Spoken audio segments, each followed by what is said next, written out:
नमस्कार, SBT news में आपका स्वागत है। पेश है राजस्थान जोधपुर बीकानेर जिले की बड़ी खबरें। मंत्रिमंडल फेरबदल और सचिन पायलट कैंप के अनसुलझे मुद्दों पर प्रदेश प्रभारी अजय माकन ने जल्द फैसला सामने आने का दावा किया है, लेकिन उसकी तारीख बताने से इनकार कर दिया। मंत्रिमंडल में लगातार हो रही देरी के सवाल पर अजय माकन ने कहा कि अब समय तय होना है, इसकी टाइमिंग पार्टी तय करेगी। मैं सबके संपर्क में हूं। अशोक गहलोत, सचिन पायलट सहित सभी नेताओं के लगातार संपर्क में हूं। हाईकमान जो कदम उठा रहा है उसके बारे में उन्होंने बता दिया है। वर्क इन प्रोग्रेस, जल्द फैसला लिया जाएगा, मुझसे तारीख मत पूछिए। हनुमानगढ़ जिले के पीलीबंगा थाना क्षेत्र के चक 12 PBN की रोही में इंडियन एयरफोर्स के लड़ाकू विमान से एक फ्यूल टैंक नीचे खेत में गिरा। धमाके की आवाज से लोगों में दहशत फैल गई। पुलिस की सूचना पर एयरफोर्स के अधिकारी मौके पर पहुंचे और टैंक को अपने साथ ले गए। मौके पर पहुंचे थाना प्रभारी इंद्र कुमार वर्मा ने बताया कि विमान का टैंक पूर्ण गोतारा के खेत में गिर गया था। धमाका सुनकर आसपास के किसान वहां एकत्रित हो गए और पुलिस को सूचना दी। पुलिस की सूचना पर सूरतगढ़ से एयरफोर्स के अधिकारी मौके पर पहुंचे और टैंक को साथ ले गए। उन्होंने बताया कि यह टैंक MiG-21 का है। जिस विमान का यह टैंक गिरा है वह सूरतगढ़ में लैंड हुआ है। विमान में 3 टैंक होते हैं, जिनमें से एक टैंक नीचे गिरा था। चूंकि 2 अन्य टैंक भी होते हैं, इसलिए विमान सुरक्षित लैंड कर गया। गनीमत रही कि जिस जगह फ्यूल टैंक गिरा वहां किसी के मौजूद नहीं होने से जान माल का नुकसान नहीं हुआ। डूंगरपुर जिले में 9 कोरोना डेल्टा वेरिएंट के मरीज पाए गए हैं। इसके बाद चिकित्सा विभाग व प्रशासन में हड़कंप मच गया, लेकिन जब विभाग ने पड़ताल की तो यह मरीज 1.5 महीने पहले संक्रमित हुए थे।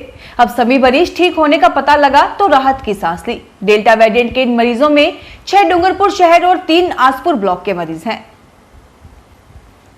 राजस्थान के माध्यमिक सेटअप की सरकारी गैर सरकारी स्कूलों में प्रवेश से वंचित रहे बच्चों के लिए खुशखबरी है। अब वे 31 अगस्त तक प्रवेश ले सकेंगे।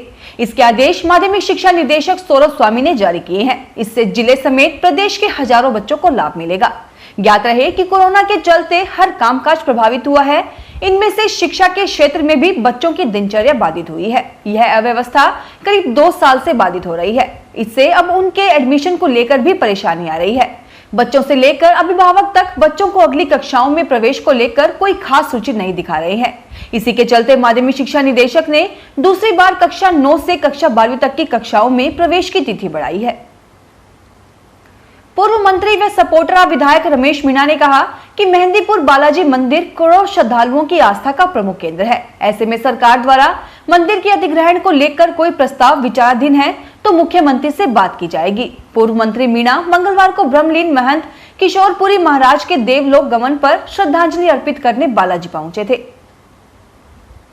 प्रदेश के 6 जिलों में हो रहे जिला परिषद और पंचायत समिति चुनाव में विधायकों के बेटे, बेटी और बहू को टिकट देने का फॉर्मूला चल निकला है। विधायकों की सिफारिश पर टिकट तय हुए 6 जिलों में 7 विधायकों के परिवार वालों को कांग्रेस के टिकट पर मैदान में उतारा गया है। 5 कांग्रेस विधायकों के अलावा सरकार समर्थक 2 निर्दलीय विधायक के परिजन भी पंचायत चुनाव लड़ रहे हैं। कामा विधायक के परिवार से 3 लोग चुनाव लड़ रहे हैं। 2 विधायकों के परिवार के 2-2 सदस्य को भी टिकट दिया गया है। बहुचर्चित ANM भवरी देवी मामले में मंगलवार को हाईकोर्ट ने पूर्व विधायक मलखान सिंह बिश्नोई की जमानत याचिका मंजूर कर ली। वे 10 साल से जेल में बंद है। इसी मामले में उसके छोटे भाई परसराम को सुप्रीम कोर्ट से जमानत मिली थी। उसके बाद कई आरोपियों ने हाईकोर्ट में याचिका दायर की थी। मुख्य आरोपी पूर्व मंत्री महिपाल मदेना की जमानत याचिका पर फैसला नहीं हो पाया है। उसकी जमानत के बारे में फैसला 23 अगस्त को किया जाएगा। रोडवेज कार्मिक समय पर वेतन नहीं मिलने को लेकर आंदोलनरत है। इसको लेकर मंगलवार को विरोध प्रदर्शन भी हुआ। वहीं दूसरी ओर राजस्थान राज्य पथ परिवहन निगम प्रबंधन ने कार्मिकों की समस्याओं को देखते हुए मंगलवार को ही जुलाई माह के वेतन और पेंशन भुगतान के आदेश जारी कर दिए हैं। रक्षाबंधन एवं मुहर्रम को देखते हुए भुगतान करने के आदेश जारी किए गए हैं।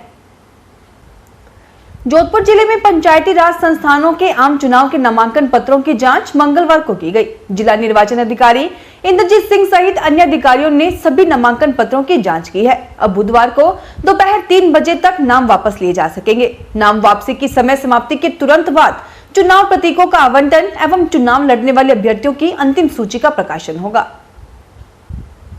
भूजल एवं जलदाय मंत्री डॉक्टर BD कल्ला ने कहा कि प्रदेश में जल की एक-एक बूंद का सांगोपांग उपयोग करने की सुदीर्घ परंपरा रही है। प्रदेश में गिरते भूजल स्तर की स्थिति में सुधार के लिए सभी नागरिकों को अपने दैनिक जीवन में इसके अनुरूप व्यवहार करते हुए जल की बचत एवं संरक्षण के उपायों को अपनाने की आवश्यकता है। डॉक्टर कल्ला मंगलवार को दुर्गापुरा स्थित राज्य कृषि प्रबंधन संस्थान में अटल भूजल योजना पर 2 दिवसीय आमुखीकरण कार्यशाला के उद्घाटन सत्र को मुख्य अतिथि के रूप में बोल रहे थे। राजस्थान रोडवेज के श्रमिक संगठनों के संयुक्त मोर्चा के आह्वान पर रोडवेज कर्मचारियों ने मंगलवार को जोधपुर में रायका बाग स्थित रोडवेज के केंद्रीय बस स्टैंड पर विरोध प्रदर्शन किया। रोडवेज कर्मचारियों ने वेतन सहित विभिन्न मांगों को लेकर प्रदर्शन किया। साथ ही मांगे पूरी नहीं होने पर आंदोलन तेज करने की चेतावनी दी।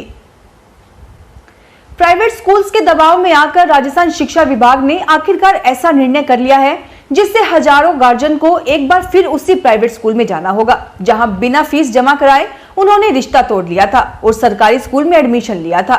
दरअसल शिक्षा विभाग ने अब टीसी की अनिवार्यता लागू करने का आदेश निकालकर यू टर्न लिया है। इस निर्णय से एक और जहां प्राइवेट स्कूल संचालक खुश हैं क्योंकि उनकी लाखों रुपए की डूबी हुई फीस वापस आ जाएगी, वहीं पेरेंट्स परेशान हैं क्योंकि कोरोना के दौर में हुए आर्थिक नुकसान पर यह निर्णय तकलीफ देने वाला है। जोधपुर जिले में पंचायती राज संस्थाओं के जिला परिषद एवं पंचायत समिति सदस्यों के लिए गठित मतदान दलों का प्रशिक्षण मंगलवार से शुरू हो गया है। उप जिला निर्वाचन अधिकारी व अपर जिला कलेक्टर प्रथम मदन लाल नेहरा ने बताया कि मतदान दलों को डॉक्टर एसएन मेडिकल कॉलेज के ऑडिटोरियम व टाउन हॉल में अलग अलग पारियों में प्रशिक्षण दिया गया। प्रशिक्षण के दौरान मतदान दलों को चुनाव के दौरान मतदान करवाने की प्रक्रिया के बारे में बताया गया। बीकानेर के गंगा शहर में स्थित एक जैन मंदिर और उपासरे सहित 4 घरों में अज्ञात चोरों ने सोमवार देर रात ताले तोड़कर चोरी की कोशिश की। यहां कोई कीमती सामान नहीं निकला तो चोर नल ही तोड़कर ले गए। इस घटना के बाद से क्षेत्र के लोगों में रोष व्याप्त है। गंगा शहर में स्थित तुलसी विहार कॉलोनी में एक जैन मंदिर में अज्ञात चोर घुस गए। इसके बाद वहीं स्थित उपासरे में पहुंच गए। दोनों जगह तोड़फोड़ की गई। इंदिरा गांधी नहर से जुड़े किसानों ने एक बार फिर आंदोलन का रास्ता पकड़ लिया है। लंबे समय से सिंचाई पानी के लिए नहर प्रबंधन से आग्रह कर रहे किसानों ने आक्रोशित होकर आरडी 620 पर अनिश्चितकालीन पड़ाव डाल दिया है। इसके बाद से जिला प्रशासन हरकत में आ गया है और आला अधिकारियों को मौके पर किसानों से बातचीत करने के लिए भेजा जा रहा है। किसानों ने चेतावनी दी है कि अगर आज पूगल ब्रांच को उसके हिस्से का पानी नहीं मिला तो कल सुबह तक किसान खुद नहर के गेट खोल देंगे। फिलहाल इस बुलेटिन में इतना ही, फिर हाजिर होंगे और बड़ी खबरों के साथ। एसबीटी न्यूज के वीडियो देखने के लिए हमारे चैनल को सब्सक्राइब करें और नोटिफिकेशन पाने के लिए बेल आइकन को प्रेस करें।